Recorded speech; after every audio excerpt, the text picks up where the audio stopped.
भाजपचे आमदार गोपीचंद पडळकर यांनी राष्ट्रवादी शरदचंद्र पवार गटाचे नेते जयंत पाटील यांच्या वडिलांवरून टीका केली। यानंतर कुठेतरी संपूर्ण राष्ट्रवादी पक्ष हा आक्रमक झाला आहे आणि महाराष्ट्राच्या विविध ठिकाणी आंदोलन करत आहे। यावरच बोलण्यासाठी आपल्यासोबत सध्या राखी जाधव आहेत। ताई, काय सांगाल एकंदरीत वक्तव्य आणि त्यावरून आता निषेध करताय तुम्ही? बेताल वक्तव्य म्हणजे या सत्ताधारी पक्षाची संस्कृती, या महाराष्ट्राच्या संस्कृती जी आपली जी संस्कृती आहे, राजकारणामध्ये असणारे दिग्गज असे नेते मंडळी होऊन गेले आणि त्यांना अनेक पिढ्यांनी त्यांचं काम करताना विविध पक्षांमध्ये असताना आपलं काम करताना लोकांनी पाहिलं, पण कुठेही आपली पातळी सोडून याच्या मागच्या काळात कधी कुठला नेता बोलला नाही। पण भाजपच्या सरकारमध्ये असताना यांचे आमदार, यांचे मंत्री, यांच्यासोबत असणारे पक्षाचे मंत्री हे बेताल वक्तव्य, बेजबाबदार वक्तव्य आणि समोरच्या नेत्यांचे म्हणजे विरोधी पक्षाच्या नेत्यांच्या बाबतीत अशा प्रकारचे संवेदनहीन अशी जी भाष्य करत असतात, तर कुठेतरी कार्यकर्त्यांचा संयम देखील या ठिकाणी सुटलेला आहे। आज जरी आम्ही विरोधी पक्षात असलो तरी आम्ही या ठिकाणी लोकशाहीला मानणारे आहोत।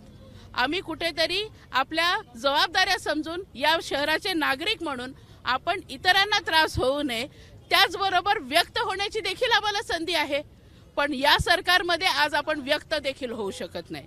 हे बेताल वक्तव्य करत राहणार, हे बेजबाबदार वक्तव्य करत राहणार आणि त्याचबरोबर यांच्या विरोधात जे तोंड खोलतील यांना दडपशाहीने दाबण्याचं काम देखील करणार, पण आम्ही यांना आता अजिबात ऐकणार नाही।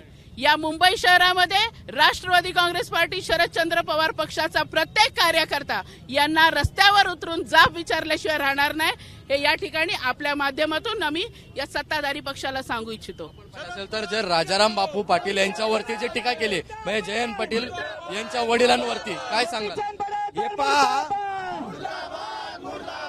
राजाराम बापू पाटील हे महापुरुष होऊन गेले महाराष्ट्रामध्ये, चांगले सुज्ञ नागरिक होते, परंतु आदरणीय जयंत पाटील साहेबांच्या बद्दल वारंवार असे अपशब्द वापरणं आणि त्याच्याबद्दल अवमान करणं हे भारतीय जनता पार्टीने नवीन संस्कृती महाराष्ट्रामध्ये रुजवण्याचं काम केलेलं आहे।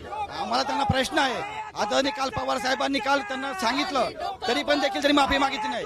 आज आम्ही लोकशाही मार्गाने आंदोलन करतोय, उद्यापर्यंत त्यांनी जर माफी मागितली नाही तर भारतीय जनता पार्टीच्या कार्यालयासमोर जाऊन आम्ही आंदोलन करणार आणि त्याला जाब विचारल्याशिवाय राहणार नाही। आपण पाहिलं असेल तर कुठेतरी आता कार्यकर्त्यांकडून इशारा देण्यात येत आहे की गोपीचंद पडळकर यांनी माफी मागितली नाही तर आम्ही भाजपच्या कार्यालयासमोर जाऊन आंदोलन करणार आहोत। कॅमेरामन हेमंत कदमसह ईशान देशमुख, एबीपी माझा, मुंबई। एबीपी माझा, उघडा डोळे बघा नीट।